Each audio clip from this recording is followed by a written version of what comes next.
Закончился такой целый этап противостояния с Карповым в 87 году. Закончилась эпопея. Эпопея, да, эпоха, Да. даже я бы сказал. Такой для меня был не только спортивный результат, но еще и политический результат, потому что, конечно, все в стране, конечно, менялось, но там в случае неудачи в Севилье могли последовать оргвыводы из-за книжки Child of Change и там текстов, которые все равно еще не соответствовали уровню гласности допустимому в стране. То есть всегда на пару шагов впереди процесса. И начинается уже как бы нормальная шахматная жизнь. Я вообще очень доволен был, потому что можно готовиться к партиям было с другими шахматистами. Да, можно, да, совершенно такое ощущение, что вообще можно там, поиграть в шахматы теперь. Там. Ну, я чуть-чуть играл как бы и с другими, но в целом все равно все эти годы как бы, матчи с Карповым, они как бы занимали почти все внимание и подготовки. А с другой стороны, это был такой вызов новый, потому что уже как бы все настроено там на Карпова, на матчевую игру, а теперь надо переходить к турнирам. Поэтому Никитин очень опасался вот этих все-таки очень сильные составы. Надо выигрывать же. Просто играть, надо же выигрывать. А мой первый турнир в 88 году был не Кубок мира, а в Амстердаме был турнир. Тоже Бесселев решил организовать. Такая забытая, старая форма была. 4 человека в 4 круга. Не спешат. Ну, естественно, мы с Карповым, Тимон, ну и добавили до кучи Вандервиля, своего голландца. 12 туров. Ну, а там, честно, набрал +6. Выиграл Тимона +1, +2 у Карпова и +3 у Это Вандервиля. был классический турнир, да? Нет, классический турнир. Вот. Мы там с Никитиным были вдвоем. Играл я там с удовольствием. Ну, немножко раскачивался, но с Вандервилем было совсем легко. С Карповым там были 4 партии очень напряженные. 2 Грюнфельда было черными, я 2 ничьи сделал. Очень содержательная борьба была. Ничего он не мог реально сделать. Карпов там какие-то там идеи применял новые, но я ситуацию контролировал. А белыми было 2 каракана. Значит, один из них там играл я очень лихо. Что-то жертвовал. Там такая была позиция безумная. Ну, в итоге, естественно, позиция была проигранная, но в шахматы же еще фактор времени есть. И Карпов просрочил время. Не справился с проблемами. Началось. У него тогда вот как раз это началось, да, что он стал... Да, но... Не просто в цейтноте. Но проблемы со мной были постоянно, потому что все-таки напряженные шахматы были. Ну, все-таки не всегда удавалось решать проблемы без кардинальной потери времени. Ну, правда, в цейтнотах надо сказать, что он играл все равно блестяще. У него способность сохранялась очень долго. Я даже помню, в 2000, когда в первом году, да, в Линаросе, он там играл, последний с Лека играл. И там какая-то позиция очень опасная, какой-то цейтнот там, и там времени там уже почти ничего не осталось. Ну, там нашел какую-то серию ходов, так интуитивно делал, там Лека там в ужасе, что там. Не, ну у него рука все-таки чемпионская. То есть... Ну, он и в цейтноте вот собирался. И, надо сказать, что в цейтнотах он там в матчах со мной набрал очков, потому что я начинал дергаться иногда. Но были партии, когда просто не хватало времени. Вот восьмая в Лондоне партия. Мы никак не смотрели ее, но очень содержательная партия. И он там потом просрочил время же на 31-м ходу. Да, немыслимо. Ну, да. Проблем много. Я в Амстердаме просрочил ближе к 40-му ходу времени. С Тимоном у меня какая-то проблема была черная, потом я у него выиграл в 3-м туре белую партию. Значит, и реально к 4-му кругу уже там все было ясно. Поэтому партия, которую мы с Карповым играли, с Тимоном играл в последнем туре, да, 12. Значит, Карпов в 11-м туре. Уже было ясно, я турнир уже выиграл, там оторвался. Был тоже каракан. Я получил такой маленький такой плюс, а потом начал развивать его.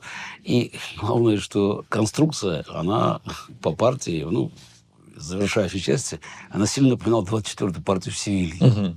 Просто вот тоже слон против коня остался, и такая же, ну, не похожая доминация. Разуваев посмотрел, сказал, да, ну, это интересно. Говорит, ну, Каспаров стал уже обыгрывать Карпова регулярно, ну, чтобы в таком похожем стиле. Да, получилась хорошая партия, такая позиционная, очень такая чистая. Это не похоже, вот эта партия с Карповым и партия, которую я выиграл у Хюбнера, вот можно их просто поставить даже. Вот это. Ага. В 86 году во втором круге в Брюсселе. Мгм. Тоже там возникает позиция, там она симметричная, потом пешки центральные исчезают, белый держит инициативу, потом слона на e6 черного они забирают конем, пешка черная переходит на e6 слабая, белый слон против коня, а дальше начинается игра. И в той партии с Хюбнером и Скарповым, то есть мне удалось расшатать. То есть черный надеется удержаться, там, коня на f8 держит, пешку держит на e6, но мы вот где-то напрашиваются аналогии с 24-й партией. Все вели. Выиграл турнир плюс 6. Хороший старт такой был. А потом первый турнир Кубка мира уже. В Бельфоре во Франции. Для меня это был первый турнир, Карпова второй турнир. Он первый выиграл в Брюсселе. Там было 16 человек, 16 игроков. По запросам организаторов, или, как мы сказали, по просьбам трудящихся. Жеребьевка была не фиксированная, но обязательное правило было, чтобы мы с Карповым играли ближе к концу, там, буквально в последних трех или 4 турах. Какой-то так надо было делать. И, в общем, получилось так, что мы играли в предпоследнем туре с Карповым. Он был 16-й номер, а я был 15-й номер. Потому что Карпов в первом туре играл с Соколовым, он проиграл. В последнем туре играл со Спасским. Обе партии играли черными. Значит, поэтому был 16 номер. Он первую и последнюю партию играл черными. А я был, соответственно, 15 номер, а поэтому мы играли в предпоследнем туре. Еще играл. Да, Борис Васильевич еще играл, да. Не так плохо сыграл, я смотрю. Да, Борис Васильевич играл. В первой половине турнирной таблицы. И начался турнир. Я в первом туре у Артура выиграл Юсупова.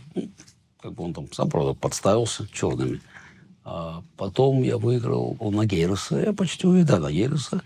А потом были у меня ничьи. Причем такая тяжело немножко игра шла. Да, с Рибли совсем такая простая. Потом с Хюбнером ничья была. А потом мне кажется, еще кого-то должен был выиграть. Почему? Да, у Тима, я говорю, продолжали дуэли в Грюнфельде, потому что у нас в Амстердаме было. Я там маленькое усиление подготовил. Эйншпиль чуть лучше у меня. Эйншпиль был, но я его переиграл. Достаточно набирал форму. А потом я не выиграл Хертовсона. В общем, у меня была там лишняя пешка, зато выигранная позиция, и зато у него не было времени. И тут я начал что-то там шлепать, знаешь, так вот так. Севнул что-то там по пешку. В общем, ужас был. Вперед вырвался Эльвест. Да. Да, просто Эльвест лидировал.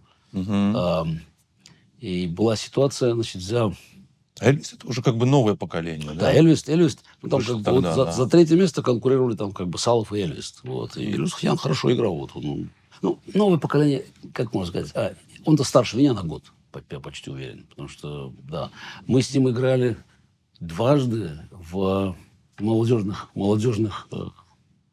первенствах. То есть на молодежных играх 77-го года играли. И на спартакиаде школьников 78-го года. Оба раза я, по-моему, выиграл черными. Черный глаз случайно выиграл, а белый потом там безумно. То есть это не новое поколение. Я с ним играл. Да я, в принципе, с Соколовым играл в 77 году на спартакиаде школьников тоже. Просто учитывая, что я уже перешел в другую категорию, то есть, если по возрасту это было мое поколение, но по времени появления на шахматной арене это было новое поколение, потому что я-то был там почти единственном экземпляре. Артур старше меня. Артур на сколько получается старше меня? На 3 года. Артур старше меня. Да, 60-го года Артур. Сережа Долмота 59-го. А это уже 62-й, 63-й. Это можно считать не следующее поколение, но там временной разрыв какой-то определенный был. Этот Кубок мира 89-го года, это как раз последняя встреча уже нового идущего поколения моего со старой гвардией. Там Портиш, Корчной, Спасский. То есть это все это такая последняя встреча на Эльбе была. После 8-го тура Эльвис лидировал. На полочка вас опережал. Да, Эльвис лидировал. У него было плюс 4. Потому что я там еще где-то ничьи. Я ничью со Спасским сделал точно. И с кем-то еще ничью сделал. У меня было плюс 3. У Карпова было плюс 2. А у Эльвиса было плюс 4. Осталось 7 туров. И Карпов финишировал блестящий 7 туров. Он набрал в 7 турах последних 5,5 очков. При этом он выиграл и у Эльвиса, и у меня выиграл. Ну, на первое место не хватило, потому что я, хотя правил Карпова, я набрал 6 из 7. 6 из 7. Я просто выиграл все остальные партии. Вот, это был... Мгм. И вот у меня там после 8-го тура там началась такая серия. Интересно, у меня вообще, как бы я посмотрел, у меня серии, вот, меня хватало на 5 побед подряд. Вот, там, вообще 4,5 из 5, 5 из 5 набирал. Единственный раз, когда я перешагнул рубеж, это было в Вейконзе в 99 году. А так вот в те годы вот почему-то что-то происходило. Вот 5 выиграл, а дальше игра почему-то не идет. И вот получилось так несчастливо, что я как раз в Карпову после 5 побед. Значит, я выиграл Любович сначала, потом выиграл у Эльвиста, потом у Белявского в Грюнфельде. Грюнфельд ферзь Б3 был как раз тоже. Ферзь Б3 там Белявский там какой-то там редкую систему избрал. Но там тоже я за доской разобрался, очень быстро считал. Кстати, там как-то была довольно сложная комбинация, но сразу в голове складывался. Хорошо чувствовал себя, играл быстро. Потом выиграл вот Андерсона, там в Карлсбаде партию. Любимая позиция была. У Ульфа не было шансов, то есть очень хорошо. А потом у Шорта стрелянка была какая-то тоже с английской атакой. Ну, я когда сейчас смотрю на эти партии, думаю, все-таки насколько примитивно тогда мы это представляли себе. Вот. Ну, только это было все. Это был 88 год. Да. И у меня за 2 тура до конца, значит, у меня сколько там получается уже там, плюс 8. Я опережаю Карпова на 2 очка. Ну, вот несчастливо, что вот играть в следующем вот, туре с ним после 5 побед. Вот, и снова Грюнфельд был, он там применил, наш тоже слон Б7 он побил, он применил там новинку. Я уже за доской увидел правильное как бы решение, что надо было делать. Вот, но там не хватало, ну, вот просто, может, я со стороны черных играл. Вот. Да. Очередно. Хорошо.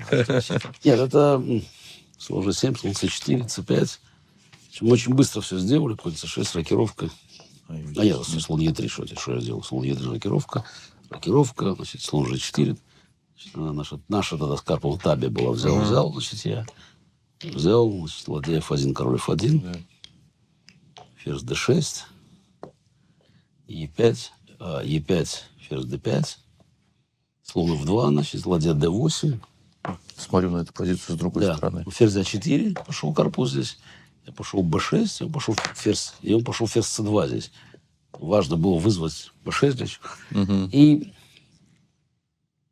я уже ход ладья С8 здесь увидел за доской. Вот. Ну, в общем, не хватило меня. Причем я тут много других вариантов считал, как бы. Я тут начал, как бы, ну, прокручивал в голове раз-два. Ну, после этого ход создается угроза ЦД и начинает загонять ферзя. А я очень плохо сыграл, и, в общем, и Карпов быстро... Ну, по-моему, идея, что он после ферзь C4, ферзь Е4, нет хода конь C6. Надо было для этого вызвать. А в чем угроза ЦД? Ну, слон. ЦД? Нет, ну как слон, тоже пешкой же брать. Слон как? Это же потеряется. Тут мы начинаем гоняться за это. Ну, логично. Все же у белых есть эта структура же, они же слона держат. Там, вот, значит, просто вот этот вариант, который тоже в голове крутился, у меня там чуть ли с форсированным переходом в эндшпиль. Вот я много насчитал всего, но я сыграл неудачно. В общем, буквально через несколько ходов. Ну, позиция такая опасная. Да, если сразу ничего не сделал, черный все-таки у белых пешка лишняя. Слон там порезанный. Вот. И как-то он все там закрыл, и, в общем, быстро выиграл. Такая вот партия ужасная. Неприятно было. И неприятно, я чувствовал себя очень паршиво там. Вот. Уже перед последним туром я на очко Карпова опережаю. Я играю с Соколовым белым, а Карпов черный со Спасским. Ну, такая ситуация, ну, с точки зрения там турнирной борьбы, значит, надо, в общем, аккуратно белыми там делать ничего, фиксировать первое место. Да. Я так не играю в шахматы. Ну, да. Хочется сыграть, Показать. полновесную партию. Ну, кроме того, думаю, что неужели Спасский проиграет белыми Карповым? Ну, так не может быть. Так не может быть. Может быть. Все может быть. Но я решил с Соколовым играть в шахматы. Надо по-настоящему сыграть. Значит, по нашим разработкам, там очень много мы смотрели. Так, там в английском начале C4, конь E4, значит, C5, E5, G8. Вот тут эти позиции мне всегда нравились, потому что тут начинается. Пешку отдали. Началась борьба большая. Конь B5. А6. Конь D6 шах. Значит, все теория была тогда. Взял D6, F6, слон E3. конь Е7, слон Б6, Мгм. конь F5, да? Да. Конь F5. Тогда как бы всех практически били на D8. Мгм. Там раньше были компенсации у белых, вот, но только компенсация, да. Ну, ферзей зачем менять-то? Как бы вот. Значит, я тогда Мгм. перед матчем мы с Карповой пользу разработали ферзь C5, D6. Или ферзь D7. Не, D6 он пошел, да. D6. D6, ферзь А5. Вот. Ферзь куда он? На E7 пошел, да, ферзем? Да. На ферзь E7. Вот. Рокировку, да, я сделал здесь? Длинную, да. Длинную рокировку. 3:0. Да. Ну, слушай, я тут смотрел на позицию. Жизнь кипит. Значит. Ну, правда, у черных пешка лишняя. Вот. Но, с другой стороны, как бы кони сейчас начнем коней начнем сгонять. Вот. Ну, белых слон, тут блокада есть. Ну, жизнь, просто жизнь удалась. Как бы это мы... Потом, кстати, я еще выиграл у Белявского через пару лет в Ленаросе, когда в 91 году он тоже что-то решил со мной проверить, как он там чуть по-другому сыграл. Я смотрел на позицию всегда с таким, по-моему, ферзь D7 ходил Белявский. Да, ферзь D7. Белявский ферзь D7 ходил, но там я сразу F4 его начал гонять. Значит, коня, ферзь C6 не пустить. Ну, Соколов пошел к ферзь E7, 3:0, значит, что здесь? Он сделал рокировку. Значит, да. Погнали, да, коня там? F4, естественно, да. конь C6, Конь C6, ферзь А3. ферзь А3, да. Ферзь А3. Ну, вот тут как бы здесь примерно тут анализ и кончался. Мгм. Ясно, что компенсация, ну, хорошо. Вот. Но Соколов еще прилично играл вот тогда. Кажется, он был довольно так оптимистично настроен, потому что все-таки пешка есть, как бы здесь он Е5 пошел. Да. Он Е5 пошел. А коня или слон Д3. Не, вот G4 здесь. Нет, да, погнали. G4, G4, да. И теперь, пытаюсь понять. Ну, соответственно, наверное, пусть конь D4, конь D5 ходим. И там проблема будет с пешкой D6. А он и сыграл конь F4. Конь в D4. Да. Значит, Да, конь в да. D4. А мы конь D5, да. Мы конь D5, да, Да. значит, да. Ферзь D7. Ферзь F7. И ферзь, пошел. ферзь F7. Ферзь F7. И мы тут F5 ходим, наверное, да? Да, F5. Мы тут F5 ходим. Вот. Ну, такая широкая такая. Зажим игра. такой, да, здесь? Ну, здесь зажим, это висит, как бы, значит, здесь... ну, правда, у черных пока еще конь в центре стоит. Ну, ничего, как бы мы этого переживем. Вот. Потому что, на самом деле, что спешка делать здесь будет. Ну, и кроме того, как-то фигуру есть. Поэтому, скорее всего, просто где G6 ходить, но это все откроется. Я пытаюсь понять, в какой момент, значит, там события в турнире начали немножко меняться. После дебюта там какой-то каракан у Карпова со Спасским. И у черных просто, ну, безысходная позиция. Ну, отбиться, конечно, Карп отобьется, но просто безысходная позиция. Просто, ну, причем явно хуже у черных там. Никакой контр-игры, ничего нет. Вот, слава богу, хорошо, сейчас поиграем нормально, значит, да, сейчас я собираюсь, как бы, вот, потому что, ну, такую же Спасский может проиграть. Ну, ладно. Ну, выиграть не выиграет, хотя, конечно, там, мне кажется, там рукой может довести до победы, потому что действительно очень пассивно был. Ну, можно было успокоиться. Значит, здесь G6 сразу. да. Ну, в общем, Соколов решил, что нам надо бороться как-то, пока еще, как говорится, все у него как-то стоит в центре. Вот. Ну, тогда игра открывается. Ладья G1, да? Да, Ладья G1. Ну, так интересно, вот как-то вот. Я вот это удовольствие получал, потому что это такая сложная игра. Вот интересно, как все крутится. Значит, да. Он бил на F. Да. GF. И G5. Да.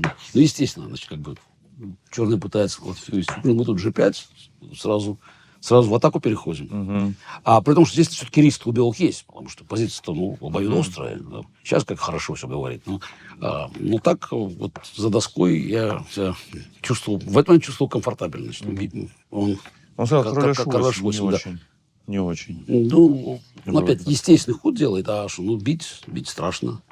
Побьют, ферзь d6. То есть это сейчас хорошо с компьютером говорить, как надо играть.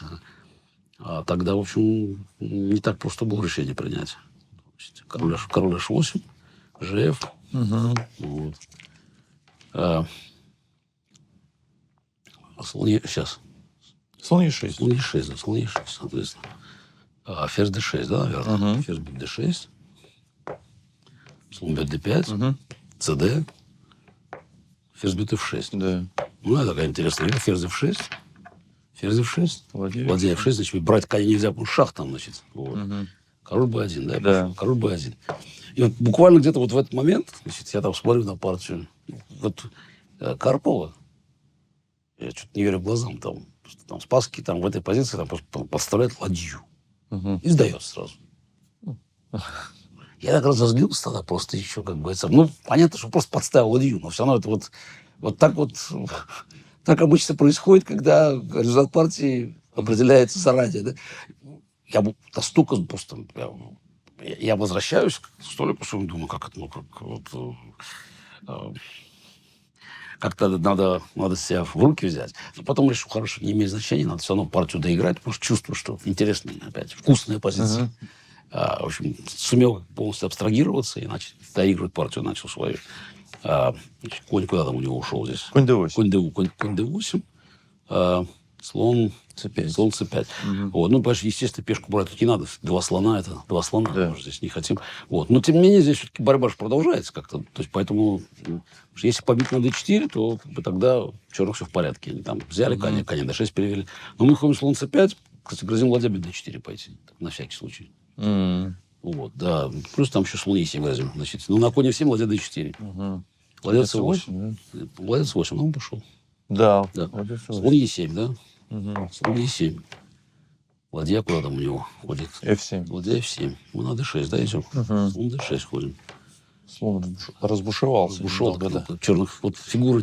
Вот на самом деле, я говорю, позиция-то очень темповая. Вот чуть-чуть не хватает. Черных все в порядке, пока пешка лишняя. Но не успевают они. Вот этот король там в уголке. Конь f3, значит, да? Что ему делать? Нет. Да, конь f3. Ладья g3. e4. Да. Слон e2, да, наверное? Да. Слон e2. Ну, тут я уже понимаю, что нам ничем не рискуем. Ладья d7 пошел. Нет, ладья f6. Ладья f6 и слон f4, да, наверное? Да. Слон f4. Да. Ну, пешка сейчас отыгрывается. Слон сильный и d. Пешка d стремительным домкратом будет бежать вперед. Конь f7. Ладья g6. Ладья g6. Ладья g6. Слон f7. Ладья g6, да. И тут еще красиво слон f3, ладья g3. И тут очень слон e4. Слон e4. Слон e4. Так, красиво слоны тут доминируют. Вот. То есть, если сейчас ладья отходит, то слон f5. Еще на той куда-то уйти ладье. В общем, все начинает валиться. Он побил на e4, да? Фия. Фия g, да. Да. Фия g. Ну, теперь всего поровну. Только у белых выигранная позиция. Король g7 или король g7. Ну да, иначе просто конь f7, да, просто пешка d пойдет. Ладья e1. А вы тут ладья d4. Ладья d4, да. Ну, тоже самое, ладья d4. Да, понятно уже. Это уж такое. Конь f7, ладья e4. Полусопротивление, да. Ладья e4. Ладья d8. Ладья e7, да, наверное. Ладья e7, да. Ладья d5, ладья b7, да? Да. Как бы дальше. Какое-то количество ходов сделал. осталось. Вот. Но вот так вот партия кончается, выиграл. Плюс 8. Конечно, немножко свербило, что же Карпов проиграл такую партию. Начали смотреть потом Грюнфельд мы. Хотя, я сказал, мы начали. Я, кстати, в Бельфоре был почти уверен, что я был один, кстати. В Бельфоре не было Никитина. Я в Бельфоре был сам себе предоставлен. Сам по себе, Да, я просто помню, потому что перед партией с Соколовым я вот это там в каком-то парке сидел, там вот, значит, думал, что делать, как играть. Это были мои собственные рассуждения. 2 секунды отвлечемся. Какая была тогда обстановка на турнирах? Общались, ужины совместно, вообще вот шахматисты тогда как? Или так? Нет. На самом деле, вот на Кубке мира была такая, я бы не сказал, но она дружеская, но такая профессиональная, очень корректная. Ну, были, кто-то дружил с кем-то. В целом, вот конфликтов таких вот не было. Но особенно, когда длинные турниры, я помню, в Рейкьявике вот мы играли, например. Значит, ну, там, здесь там 3-24 дня в Рейкьявике. Жизнь проходит. Вот в Рейкьявике мы с Артуром много общались. Как бы, вот, ну, так уже связи какие-то с детских времен, со школы Ботвинника. Хорошие отношения были, да? Да, были хорошие очень отношения. Я помню, вот мы еще на школе Ботвинника этот момент был. Мне было 12 лет, ему было 15, наверное. Мы же в Дубне проводили занятия тогда. И я помню, что что-то случилось, то ли что-то в гостинице мы забыли. Вот, и, в общем, мы опоздали на поезд. Я очень дико расстроился, и Артур не сел на поезд, пока там что-то мама там должна была что-то взять. В общем, он со мной посидел. Ну, в общем, были хорошие отношения. Ну, была потом конкуренция, естественно, они говорили. Но все равно отношения сохранялись еще с того времени. И на Кубке мира мы часто очень общались. Вот я помню, в Рейкьявике точно много, это 88-й, мы сейчас до турнира еще не дошли. Вот. А в Бельфоре тоже как бы общались.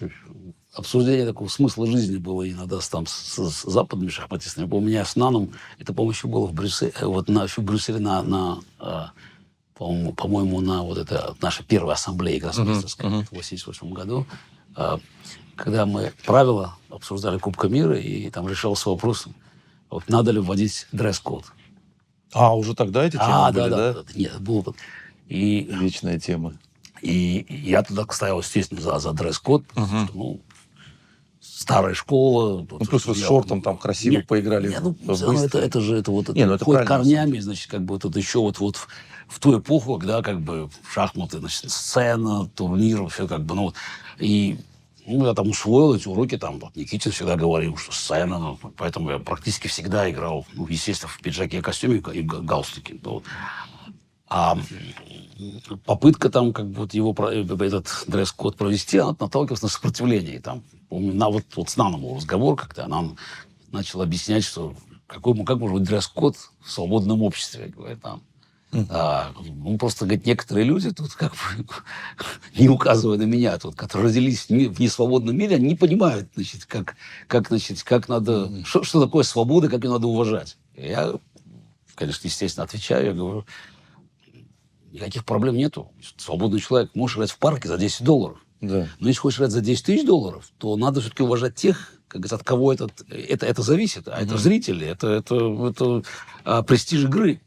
Вот. Ну, все равно мы как бы не договорились. Надо сказать, что там что Нан, что там Спилмен, там они видят себя достаточно как бы в этом плане как свободные люди. Хотя какие-то там минимальные там было. По-моему, все-таки там совсем уж в майках на игру не приходили, но в целом как бы пробить дресс-код на тот момент... Дресс-код, кстати, на самом деле важнейшая вещь, которая до сих пор так и толком... Нет, для меня кажется, это совершенно очевидно, потому что профессионализация там, любого спорта, она должна идти там, параллельно с повышением престижа игры и соответственно, демонстрацией уважения к аудитории, потому что от размера аудитории, от ее как бы, благожелательности зависит и финансовое наполнение.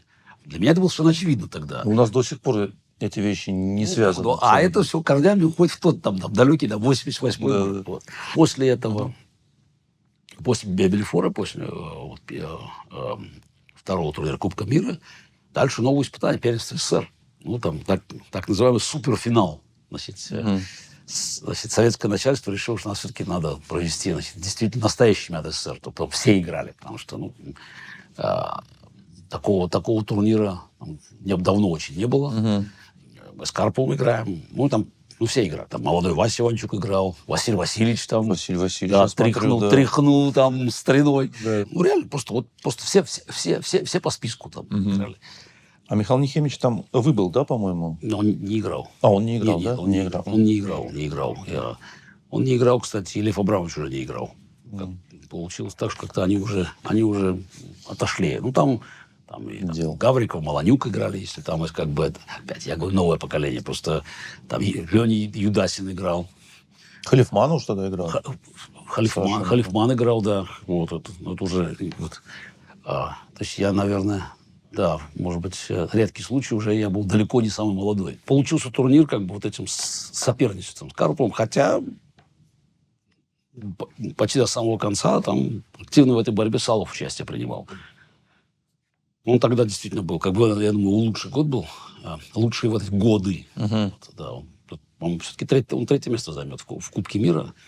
И в первенстве СССР, если я правильно помню, за сколько там туров до конца он лидировал. Я у него выиграл где-то ближе к концу вот, важнейшую партию. 17 туров. Да, было 17 туров. 17 туров. Вот, таких дистанций. Месяц. Ну, сейчас матч на первенство мира. Там, короче идет. С 12 до 14. 17 туров турнира, причем с доигрываниями, естественно. То есть, с выходными. Месяц почти. Да. Значит, это играли мы вот как-то на Интерконтинентале, как главная гостиница в Москве. Нет, гостиницы на Краснопресской набережной. Это Интерконтиненталь, Хаммеровский центр. Хаммеровский центр. Да, играли там. Но он тогда не был Интерконтиненталем, да?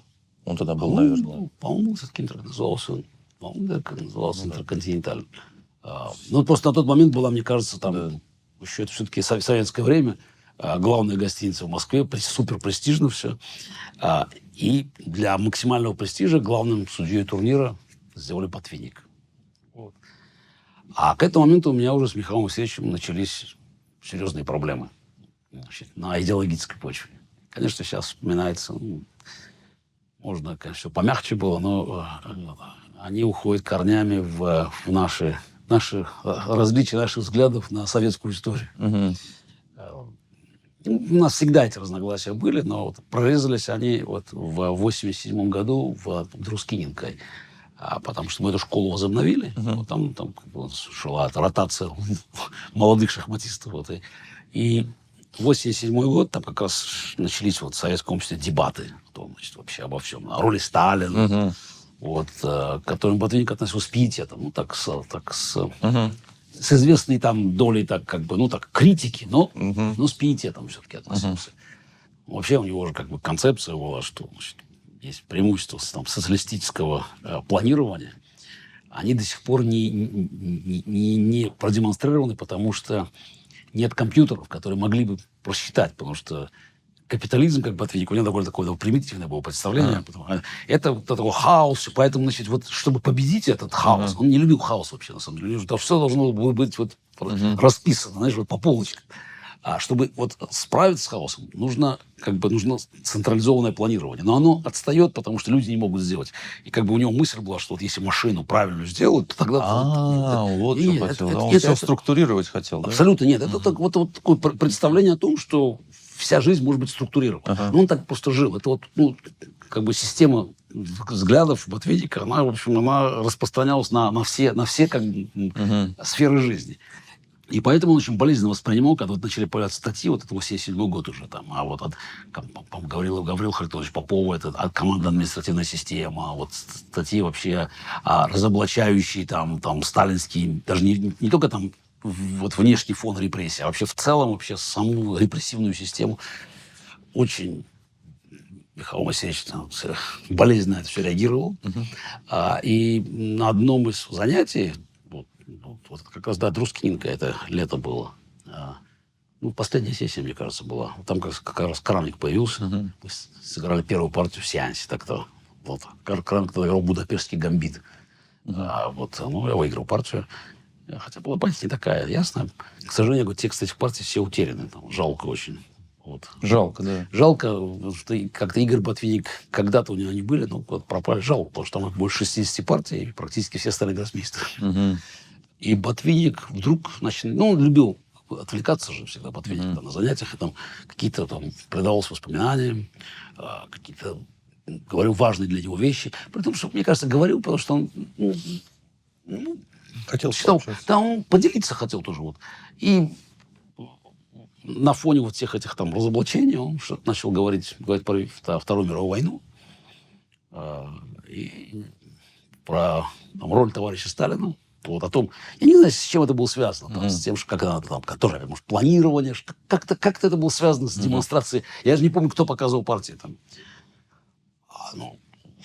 Я дернулся. Я говорю, Михаил Моисеевич, давайте не будем как бы посвящать детей в идеологические споры. Значит, я говорю, что это у меня другая, вы же знаете, точка зрения на роль товарища Сталина в Великой Отечественной войне.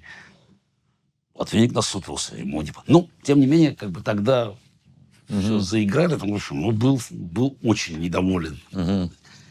А потом так начали накапливаться вот эти там противоречия. И был такой заместитель председателя спорткомитета Гаврилин. Он был правой рукой Грамова, того самого Миллиграмова, друга Горбачева. В тот момент они, конечно, обладали огромным влиянием, потому что источник твердой валюты был все-таки 88 год. Плюс там, значит, уже там Олимпиада же в Сеуле была. Откуда там просто там привезли там машины. Там, опять, по тем временам просто это был совершенно невероятный объем ресурсов, которыми они располагали. А Гаврилин отвечал за вот все вот эти финансовые вопросы и за шахматы. Очень интересно, вот как бы. Он нам был с самого начала с Громовым, и он как раз фигурировал все матчи с Карповым наши. Появилась такая организация, по-моему, типа это не спортсервис, но, в общем, организация, которая должна была заниматься вот финансами. То есть они очень хорошо это делали. То есть как бы коммерциализация, да, а профессионализация, естественно, нет. И тогда уже у меня начинается как бы борьба с ними за профессионализацию. И я тогда помогал уже всем. И Славе Фетисову, они со Стариковым. Вот это будет 88-й год, 88-89 год. И баскетболистам, и Волков, Марчулёнис. Вот. Ну, просто там Фетисов уже не вспоминает об этом, естественно. А вот Марчулёнис помнит, что первые отъезды официальные, не бегство, как раз я тогда нашел какие-то обходные пути, там чуть ли не через детский фонд, как мы с ними работали, чтобы они могли уезжать по контрактам опять. Ну, 88-89 год, и у меня уже хватало влияния, как у чемпиона мира. Плюс там Яковлев был уже очень, практически вот там самым влиятельным. А он вам покровительствовал, да? Да. Ну, на самом деле, это идеологический вопрос. Он видел как бы вот развитие страны вот в определенном ключе, я к этому соответствовал. Поэтому у нас нормальные отношения были очень хорошие. Я даже тот момент, когда я, помню, сразу такие контакты установился в 85 году, когда вот я его побивал, потом я сказал, что он доложил Горбачеву, Горбачев сказал, пусть играет в шахматы. А я тогда написал очередную какую-то телегу, там жалобу, там, на что сделали что-то не то. Значит, я говорю, Александр Николаевич, вот посмотрите, вот я тут написал бумагу. Он что-то посмотрел так на нее. Ну, это хорошо. Ну, не злоупотребляйте прилагательными. Это хорошее слово, да. Злоупотребляйте прилагательными. Такой подход бюрократический, такого человека, я запомнил. Вот Гаврилин начал тогда окучивать Ботвинника. Значит, он понял, что, в общем, есть Михаил Васильевич как-то, ну, у него всегда было такое ощущение, что вот в жизни вот как-то какая-то несправедливость была. У Ботвинника было ощущение? Несправедливость. Он играл столько матчей на первенстве мира. Они там получали 1000 рублей там, настенные часы. Да. Вот он все время, значит, я помню, он страшно по этому поводу всегда, даже не знаю, не возмущался, а как-то вот расстраивался. Как-то Спасский сыграл с Фишером, проиграл и получил столько денег. Это тогда еще, там в Дубне было, все же тогда об этом говорили, мы тогда первые сессии школы, и он выступал перед учеными, и вот он постоянно к теме возвращался, что вообще вот есть такая несправедливость. И Гаврилин тогда, он как вот у вас есть проект там какой-то компьютерный, вот мы тут сейчас поможем, тут денег их было. Там куда-то Игоря Ботвинника пристроили еще, то есть потому что к этому моменту уже профсоюзы перестали школу финансировать. И, значит, Ботвинник перешел под крыло спорткомитета. И они его аккуратно очень использовали. И вот в 1987 году, вот как раз когда его назначили, он еще согласился, главный судья чемпионата СССР. То, что там происходит в конце, как раз, это, я говорю, всегда любой конфликт имеет под собой более глубинную причину. Я даже помню, вот в начале турнира, когда, значит, собираются все участники, и там Ботвинник зачитывает правила, главный судья роль формальная, хотя мы уже знали, что там когда вот такие события, как там в 85 году, главному судье приходится что-то делать. Вот тогда Глигорич прогнулся. И я помню, он там зачитывает правила, формальность. И доходим до места, где, а если дележ, да? Как-то вот заиграли тему. А на самом деле там Никите, по-моему, говорит, а что в случае дележа? Разберемся. Вообще-то вопрос важный достаточно, потому что никакой вот системы вот в первенстве СССР не было. Первое место делили, но бывало по-разному. Например, в 1977 году поделили... В 78-м? Нет, в 1977 году поделили Гулько с Довкиным. В 1977 году. И тогда, спортивный председатель Павлов был, потом Никита рассказывал мне, что там он там узнавал. Тот был страшно недоволен, что 2 еврея. Поэтому сказал, пусть играют матч, чтобы хотя бы один остался. Но они-то его просто обманули. Они сделали, они 3-3 сыграли. А в 78-м там Тальцишковский. Потом матч не было. В 81-м мы с Левой Псахисом. И тоже матча не было. Кстати, тоже опять были проблемы. Например, в 81-м, я даже помню, там была 1 медаль на 2. Лева страшно расстроился, потому что мне дали а его забыли. 1 осталась там. А в 87-м седьмом, по-моему, были Белявский с Саловым играли. Вот там был матч. То есть было не очевидно. То ли надо играть в матч, то ли надо присуждать обоим, то ли, может, надо там, я не знаю, вообще пугальцы использовать, хотя, по-моему, никогда этого не делали. Давали всем. Вот вопрос подвес. Ну, никто как бы... Турнир длинный, а... Вначале об этом как-то не хочется думать. Не хочется думать, да. А в конце вопрос... Пришлось подумать. Я играл там хуже уже, чем я играл в Амстердаме и Бельфоре. Может быть, это давление. Все-таки такое Москва... Психологически был не просто. А Карпов, кстати, мотивирован был, но тем не менее я почему все равно там был впереди. Салов, правда, там вырвался. У второго я Вася выиграл хорошую партию. Вот Давайте. Да, миниатюрка. Да, это миниатюрка была, значит, да. Конец 3,5. Да. Вася играл в темпе такой будет G3, значит, он B4. А я причем понял, когда мы сидим с Васей, все-таки Вася вообще там совсем молодой, значит, вот он там, хотя уже звезда, уже там вышел, понятно, причем понятно, что, конечно, уже большое будущее, и приехал до со сбора с Карповым. Мы начинаем играть, вот, я играю, как чемпион, значит, да, основательно, а Вася, и я смотрю, Карпов стоит. Я понимаю, я уже понял, что сейчас будет, потому что интерес Карпова к этой партии явно означал, что сейчас Вася будет проверять мою дебютную подготовку. Вот. Вася никогда до конца, мы обсуждали с Карповым, я сам хотел проверить. Хорошо, да. Ну, может, он его так обманул красиво? Не, они не что-то обманул, прикидывали, Е4, конь G5, Солнце 3, БЦ, ладья Е8, F3, Вася бьет Е, конь F3, я хожу D5, и хоть D5, вот. Здесь я применяю свою, значит, новинку, D4. Да. К этому они были готовы, в конце концов. Понятно, что я на что-то же рассчитываю. Значит, идея такая, немножко антипозиционная, потому что все поля отдают, но грозит слон G5. Значит, на самом деле, после ДЦ тут сейчас там тоже как бы ничего, позиция опасная, но вроде бы черные тоже держатся. Это такая теория. Значит, есть, кстати, ход H7-6 интересный, мы его смотрели тоже. Но самый напрашивающий ход конь Е4. Пустили коня. Ферзь c2, ДЦ. Это Вася сделал очень быстро. Вот. А вот здесь начинается вот как раз важный ход, вот то, что мы придумали, ладья b1. В общем, на самом деле я всю эту идею сам придумал, ладья b1, и выясняется, что у черных есть проблемы. То есть, потому что белые не должны торопиться с конь e5 ходом. Вот ладья b1. Вот. И теперь надо решать, как развиваться дальше. Но напрашивается ход f5, конечно, сам естественно. Который он сделал, да. Достаточно быстро вот здесь. И здесь основная идея белых пойти g4. Выглядит немножко странно все это, но... потому что кажется, что у черных все нормально, но динамика позиции белых, вот я чувствовал, она работает. Тут Вася, в общем, впал в ступор, таки, в раздумье. Он сделал плохой ход ферзь Е7 здесь, если я не ошибаюсь. Правильно. Неудачный ход ферзь Е7, по-моему.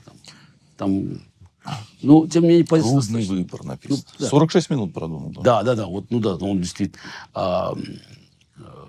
Он просчитался, значит. Лучше ход... Но FG конь Е5 очень опасная позиция была. FG конь Е5, вот это как раз основная идея была. Конь Е5, значит, надо брать на Е5. Да, может быть, еще, я не знаю, может пытаться качество отдавать здесь. Конем уходить, там надо на D6. Там конь D6, может быть, еще есть. Конь C6, BC, слон E6, такая возможность. Тоже у белых лучше. Потому что эта позиция просто, она совсем плохая. Конь G6, слон G6, а ферзь G6. И такое ощущение, что здесь черные могут не зажиться, потому что... это тяжелая позиция. Она может, грозит ладья b5, ладья h5, на самом деле. Вот, и может просто не успеть выйти фигурами просто. Вот, там ферзь d7, что ли, здесь? Да, правильно. Ферзь d7, и здесь какой-то ход как-то надо... Ладья b5. Ладья b5. Ладья b5. Ладья b5 все равно, ферзь b5, ладья f7. Ладья b5 все равно ходит. Вот. И ферзь e6 надо ходить, получается, да, здесь, наверное. Ферзь e6, ферзь h5. Ферзь h5, в общем... Да, правильно. Очень, да, это... тогда я очень был гордый, потому что это одна из наших лучших разработок была. Все-таки докомпьютерная эпоха. Это такое, что придумывали. Подготовка к матчу на первенство мира была. G4, значит, Вася сделал... надо было... Ферзь E7, ЖФ. Теперь после слона F5, слон F5, конь G5, тоже уходить слоном, размены, ладья B7. Там тяжелый эндж перед черных. Ну, так надо было играть. Вообще. А Вася все-таки вот конь d6 сделал, здесь, как он потом сам рассказывал мне, он зевнул здесь. Ну, тут опять, кажется, во-первых, на секунду еще, может, что-то неплохо, но тут начинается атака молниеносно. Конь g5, ферзь бьет e2, там шах на d5, да? Король h8 есть, ход, значит, размен. Размен и слон f4. Да. То есть так вот на ровном месте белый тут атаку мотовую создает. Вот. Грозит взятие, конь f7. Он пошел здесь, Вася, конь d8 пошел. Да, конь d8. Конь d8, ну, конечно, когда такие ходы приходится делать совсем грустно. Слон бьет d6, cd. И ладья b1. Ладья b1. Все фигуры. Ну да, значит, ну, надо меняться. Да. Грозит мат, слон d7, теперь ладья e7. На слон d6 еще f6 ход. Так, чтобы совсем было приятно. Слон d5, ладья e8, f7. Партия, конечно, так. Миниатюра, да. Такая. Значит, в третьем туре я с Мишей Гуревичем играл. Ну, Миша там, значит, перед партией. Ну, может быть, это самое, не будем. Тут все-таки друзья. Я говорю, нет, Миша, в шахматы играем. Он пытался со мной ничью сделать в Грюнфельде. Ферзь b3, который он играл. Причем вариант он знал, он думал, что там как бы упрощается все. Ну, там маленькая инициатива у черных получилась, а потом как-то не справился с проблемами и довольно легко выиграл. У меня 2,5 из 3. В четвертом туре я с Соколовым играю снова. Снова c4, он пошел e5. На этот раз он пошел на g3, d5, вот систему. И снова по нашему анализу. И я просто там как бы пешка лишняя. Ну там какая-то черная инициатива есть. И я просто сразу подставляюсь на ровном месте. Потому что там, я говорю, это одна из наших разработок была. Соколов, он нашел какую-то контр-игру, но мне надо было пешку подставлять обратно. И у меня сразу стало хуже. Вот. Ну, я сделал ничью, как бы, но все равно был расстроен. И вот начинается такая Тягомотная полоса, да? Полоса такая идет тягомотная. Там начинается вот какая-то куча с Гавриковым ничья, с Василием Васильевичем какая-то совсем неинтересная ничья. Вот, в общем, не складывается. Потом партия с Карповым будет. Да. Вот с Карповым, я помню, готовимся, значит, 7-й тур, все собирают, начальство собирается, приходят какие-то там, он даже там Лигачев приходил, ну, какой-то тогда Егор Кузьмич, тогда большой начальник, считался, идеологический оппонент Горбачева. Вот. Но я не помню, пришел на эту партию, ну, начальство какое-то приходило точно. Вот, потому что, ну, скорее всего, на это. Мы тогда решали вот с Никитиным, что делать.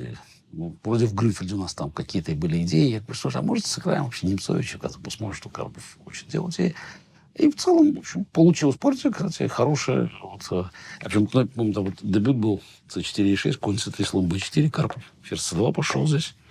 Что, значит, я на маркировку, значит, сделал. Почти уверенно, сейчас 3. Тогда было слон c3, ферзь c3. Сейчас я скажу. Нет, сейчас ферзь c3, b6, b6, e3. e3, слон b7. e3, слон b7, да. b3. Вот. e3. Вот здесь пошел b3, как. Он начал здесь, да, как-то решил какую-то схему такую, коня держит на g1, чтобы где-то пусть конь e4, ну, я не знаю, там, где-то, может, белому удастся там f3 пойти, я не знаю. Хотя, честно говоря, не совсем понятно, почему я сейчас смотрю, почему я не хотел конь e4, и потом f5. Очень странно вообще, потому что f3 там все равно шах на h4 есть. Не должно ничего получаться. Так вот, по весу. Очень странный ход b3. Можно было пойти. Ну, для чего-то он его держал, конечно. Но я решил сыграть как бы так по d5. Конь f3. Конь f3. Конь bd7. Конь bd7. Слон e2. Да? Да. dcb. c5.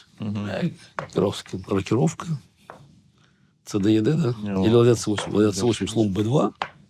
cd, b5. Да. b5. c5. А6. А6. А4, да. Вот такой момент был. Здесь я пошел конь d5, потом пошел b4. Да. Вот.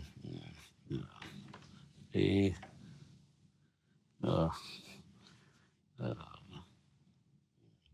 Получил хуже позицию, кстати. Там было интересно. Я очень там хорошо там перегруппировался. Там казалось в какой-то момент, потому что Карпов меня прижал после А5. Я пошел конь d5, там ферзь куда-то там на d2 ушел, да, по-моему. Ферзь d2, b4. Да. И он пошел опять. Опять. На самом деле позиция такая, она неприятная позиция у черных становится, но как-то я очень хорошо маневрировал там дальше. Ферзь c7, Да, ферзь c7, да, ферзь c7, ладья fc1, f1, ферзь f4, f4, да, ферзь слон f1, слон f1, ладья fd8, ладья d8. Да, ну, такая, как они, интересная партия, кстати, я смотрю сейчас на нее. Ну, пешка 6, конечно, немножко нервирует. Ладья fd8, брал на f4 здесь. да, побил на f4, Конь d2, да, ладья a4 и ладья a4. и a4. Пешку хочет забрать. Да, естественно, хочешь забрать. Конь d5, Так, да, конь конь d5, d5, конь d2, да, конь наверное. d2, Да, вот теперь конь-то идет на d6, на b6. Вот в этот момент он уже считал, что как бы сейчас... жаль. Оно, да, оно уже... И тут я как-то очень грамотно. Ладья c7, конь c4, да? Ладья c7, ладья a1. Ладья 1. Ну пока там отошел до них слон. Там я слон 6... конь c4, я бы слон 6, слон b5 переводился бы тогда. Это тогда... Потому что мне надо их попробовать как-то с давлением с пешки a6 убрать. Ладья 1. Конь b8, Вот конь b8. Да. Начинается хождение конями туда. конь c4, Конь c4, слон c6. c6. А слон c6 это что? Мы защищаем. Как бы сам. Я хочу слон b5 пойти. Вот. Слон c6, конь d6. d6. Такая партия интересная. Конь d6, ладья c. Ладья си.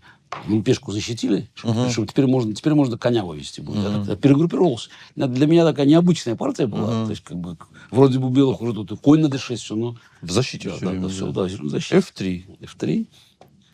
Что такое ход f3? f3. Что-то вот я... Конь Что он e7. хочет? Да, конь e7. Конь e7. Да, то есть, это... Так я по Карпову играл. Конями. Да. Теперь хочу пойти слон d5, второго коня на d6 поставить. На самом деле сейчас... Ладья c4. Ладья c4. Конь d5 Конь опять. d5. Пешка висит. Ладья c. Ну, все, повторили. Так грозит теперь Всё, потенциально слон b5, а потом конь c6. На самом деле, это момент интересный. Я был очень доволен, потому что эти маневры для меня нетипичные были. Вот это, такая игра, ну, Карпов научился тоже. Потому что я грожу пойти так, потом так пойти. И на самом деле... А потом этого коня начну выбивать отсюда. Потому что, в конце концов, слон тоже не играет у белого здесь. Вот. В общем, я был доволен, что там маневры там такие, слон c6, ладья a7, как даже там что-то там, Карповское, Петросяновское такое. Вот. Но ничья, тем не менее, надо же там выигрывать еще. И, потом с Молонюком ничья. Вот. И то есть, что там проходит? Там, сколько там получается туров? 10, 11, 12, 13, 14. Ну да, получается, после там 9 туров, я уже не помню, с кем я там еще ничего сделал, у меня +2 что-то там. Не то. Нет, ну как-то вообще даже как-то неудобно даже. И потом там серию все-таки сделал свою. Значит, я, не 5 из 5, 4 из 5 сделал. Как раз, помню, 9 туров с Эльвистом ничья. Молонюк и Эльвис. Да, вот это ничьи были. Причем с Молонюком, я помню, тогда вот мы готовились к партии, значит, тогда с Никитиным. И тогда тоже вот какие-то вещи, которые, казались тогда революционными, потому что он играл на d4, играл эту голландскую, ленинградский вариант. Пришлось так сыграть, и я там получил чуть лучшую позицию, но там спустил перевес. А на e4 он играл в систему вот этот архангельский, вот со слон c5. Тогда это казалось тоже совершенно как-то вот, то есть революционно вообще. Так, нельзя говорить в шахматы, но так вроде ничего не получалось сразу. А все-таки у меня же вот эти карповские матчи, они там дали определенную картину мира. Она тут немножко видоизменялась, потому что люди уже какие-то новые дебюты играли. А потом он начал выигрывать. С Юдасиным, известно, мы с Юдасиным сыграли 5 партий, все партии я играл черными. Мы с ним играли партии 75-го года. Не играли? Играли. 75-го. Первый раз играли в Петергофе, вот в первенстве Спартака. Вот, в первенстве Спартака играли. Потом играли в 76 году в Тбилиси. Потом играли в 81 году в первенстве СССР. Потом играли вот в первенстве СССР вот в этом. А потом еще сыграли в командном в 95 году, по-моему. Кубки Европы. 5 раз, 5 социалянок. Кончились одинаково. Я все черными. Я играл все партии черными. Я выиграл все партии. Все партии. Да, там нам достаточно легко. Я у него выиграл. Обыграли Харитонова. Потом ничья с Белявским. Потом была ничья с Белявским. Потом выиграл Смирина. Да. Потом выиграл у Юдасина. И потом выиграл у Савова. Да. Партия со Смириным. Там просто комбинация красивая. Так, на самом деле, как бы партия... Она... партия неплохая, вот, в целом, но главное, конечно, комбинация. Ну, можно просто, да, потому что красиво была концовка, как конь c3. Ну, он играл староиндийскую, конь f3, ну, значит, слон e5, да, рокировка, значит, регулярно играл в Ну, я сам играл в староиндийскую тогда. У меня были с Гавриковым проблемы, кстати, вот в этом дебюте, в этом турнире, в пятом туре. Так, значит, конь d2 я пошел здесь. Да, Конь d2, опять a3. Конь d7. Конь d7, ладья b1. f5, b4, да? Да, f5, b4, b6. b6, плохой ход b6. Да, был, странно. Да, плохой. Ну, тут по-разному можно играть было. Что я пошел, f3 пошел. Да, f3, f4. f3, f4. Конь a4. Я не уверен, что это лучший ход здесь, как бы, ну, конь a4. АБ, АБ. АБ, значит, G5. 5. Надвигаемся сейчас на c5. ласту. c5, да? Да, конь f6. Все вроде F6. по науке. CD, CD. b5. b5. Тем не менее, значит, как бы, если он защищает слон d7, Да. конь c4, конь c8. Я немножко упустил эту возможность. Он так удачно защитился здесь. Вот. А теперь тут, я помню, начал впадать в ужас, потому что, конечно, хорошо, но сейчас начнет двигаться здесь. Староиндийская. Что там? Вот. Слон d2 я пошел. Слон a3, конь e8. Слон Да. конь e8. Слон Конь e8, да. Слон Мы конь просто e8, пустили, да, я его отбросил до конца уже, если смотрю, значит, да. И здесь я пошел g4. И здесь G4, да. Взял, и он сам пошел g4. G4, да, и назад. И да. вот теперь слон c1. Слон Да. c1, да, значит, надо возвращаться. G, слон f3. f3, да. Конь f6 назад. Слон g5, да? Слон g5, да. Слон g5, да, здесь. Слон g5. Ну, по крайней мере, здесь пытаемся. Значит, такая сложная игра очень, но я уже начал, как говорится, чувствовать себя увереннее, потому что все-таки сейчас атаки здесь не будет. Вот, а тут все-таки мы немножко прижали. Хотя немножко меня смущало это вот, то, что висит там конь как-то. Что он тут пошел? Ладья a7. Ладья А7, ладья Б4, да, наверное, пошел? Ладья f2. Ладья F2. Ну, так, зачем? На всякий случай. Слон H3 защищаемся. Слон Ладья Е. b7. Ладья Б7. Ну, и в коня. Тут. Освободить, да? Угу. Ладья b3. Ладья Б3. Ну, начинаем подготовиться. Он что-то ладья a7 опять Ладья А7. завертелся. На коня напал. Ладья Б4. Ладья b1 опять. Что-то. Ладья b7. Ну это, видимо, повторили, да. Бла-бла-бла. В общем, ладья b4 в итоге. Да. При ладье на a7, да? Кстати, да. Мгм. Да, но я, естественно, конечно, никаких ничего не делаю. Да, здесь король h8. Хорошо. Слон G2. Ферзь f1. А ферзь F1. Вот, начинается, значит, да, и тут он забирает пешку, да. Ага. Здесь самое интересное, ладья b5. Ладья b5. Ладья a4. Слон G2, да? Да. Слон G2. h6. 6, Слон h4. 4, Ферзь e8. ферзь D8. Напал. Ну, и тут оно и... Ну, тут я был, конечно, Да. я слон F6. Да. Да, Ладья ну, f6. я все уже видел, это ладья F6, ферзь B5, Ферзь b5. Ладья e6. ладья E6, ладья C4. Не, он король g8 сыграл, видимо. Ладья C4, ферзь D7. Говорит, ферзь Да. D7. Да, пока просто взять ферзь D7, значит, там просто я мотую. Да. Надо пойти король G8, да. Вот этот моменты, когда здесь он чувствовал, что все, атака зашла в тупик белая. Значит, потому что, а куда все сейчас? Конь висит, все здесь поле закрыли. Слон немножко далеко стоит. Немножко далеко стоит. Значит, я пошел слон H3, да? Слон h3. Слон H3. Ферзь C5 шаг, да? Или Не, ладья C4. ладья C4. Ну, здесь как главное, ладья Ладья B6. Ну, вот это такой ход. Потому что после ферзь C5, король H1, ладья C1, белый дает мат со связанным ферзем. Мат со связанным ферзем. Да. Значит, тут ладья H6, я с таким удовольствием ход сделал. Все, значит, Слон h6. слон H6. Ну, а дальше просто мат. Белые серию шахов выдают. И Да, слон. ферзь Король h8 он сыграл, и ферзь ферзь f6. F6, король H7, ферзь F7. Все, это дальше он сдался. Ну да, естественно, Да. мат просто ставится. Да. Ферзь со слоном ставит мат. Потом партия с салом была. Как раз к этому моменту мы, по-моему, лидировали с Саловым. Карпов отставал чуть-чуть. С Саловым такая партия была, такая тягомотина.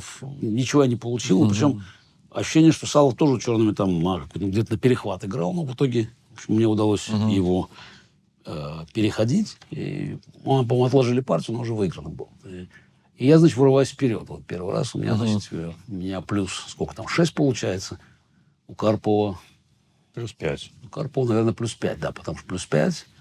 У Салова, соответственно, плюс 4. Салов уже, значит, Карпов тоже, по-моему, выиграл тогда, значит, у него, потому что он там как бы по заказу выиграл Гавриков военных, Гаврикова и Молонюка. Так вот, 2 заказные партии. В 15-м я играл с Халифманом, вот английская атака, и вот тогда у меня впервые начинаются проблемы. Вот, то, что я начинаю понимать, что представления о жизни там старые, как бы, они могут там не сложиться, потому что у меня было глубокое убеждение, что, ну, как это, если я играю с атаку Керриса, вот, а что белый ходит F3, а потом G4. То же самое, только все оказалось не так просто. И, хотя, ну, там, проблему я решил, там очень сложная позиция, в итоге получилась ничья. С Рафиком такая партия была, страннийская, он, по-моему, белым чуть хуже получил, но тоже ничья. И вот Карпов выигрывает, и перед последним туром у нас поровну очков. Я играю белым Сенгордом, а Карпов играет черным с Эльвистом. Ну, я думаю, Эльвис-то не выиграет, но Сенгору надо как-то бороться. Ну, вот бывает так, вот партия не складывается. Просто не складывается. Я помню, у нас какой-то был, какой-то получился у нас тут... ну да, какой-то... А кто какими? Я играл белыми, да, белыми. Конь BD7. Значит, я здесь решил сыграть, значит, Карлсбад. Я пошел слону, на F4 пошел слону. И он сделал ход конь B6. Ну, надо было, конечно, может быть, сюда пойти слоном, все-таки нормально. Вот. И он пошел конь B6. В общем, все очень быстро кончилось. Потом слон на F5 он вывел. В общем, буквально там ничего сделал. Очень расстроился. Так. Карпов Эльвис смотрел партию, как там будет. Ну, Ян. Крепко. Ян крепок был. Партия кончилась в ничью. И разделили на первое место. А как Михаил Моисеевич там, какое принял решение? Так вот, Михаил Моисеевич вдруг тоже обнаружил, что надо какое-то решение принимать. А если следовать аналогии, как говорится, предыдущего года, Белявский-Салов, тогда как раз был матч. Ну, опять, правил точных не было. Карпов вообще ничего не хотел играть. Естественно, никаких матчей не хотел играть. Ну, я тоже не могу, конечно, горел желанием, но вообще, может, вообще правила надо какие-то соблюдать. Вот там, я помню, на закрытии турнира, я говорю, подождите, вот у нас же тут только что люди играли матч, почему вот здесь все зависло в воздухе? Заигрывали тему, как могли просто. Присудили обоим победу. Я был, даже не тем, что для меня это не так было принципиально, но сама сама процедура вообще. И Михаил Моисеевич у себя, ну, я понимаю, он там уже был зависим, как бы. Но я очень разозлился. Да. Ну, он просто тоже разозлился, что как бы, что его, ну, знаешь, ответ на какую-то несправедливость, которую ты сам допускаешь, это такая агрессия. Он же понимал, что он, в общем, оказался в странном положении. При том, что именно Ботвинник, человек, который там вот всегда правила, там, структурирование, значит, все до последней детали. Вот на вот этой финальной пресс-конференции, я помню, когда просто вышли из зала, потому что Ботвинник там что-то пытался мямлить. Нетипичная для него была ситуация. Тоже добавило ваши отношения. Такое, ну, после этого они уже отношения закончились после этого, да. Такому по взаимному согласию, потому что он явно себя чувствовал дискомфортно, обиженный, что что-то я от него наезжаю, как бы. А я, ну, молодой, горячий был, что такое, что так себя можно вести. Жалко, конечно, сейчас уже много лет прошло. Заиграли тему, кончился турнир, прошли, как говорится, крутим дальше колесо.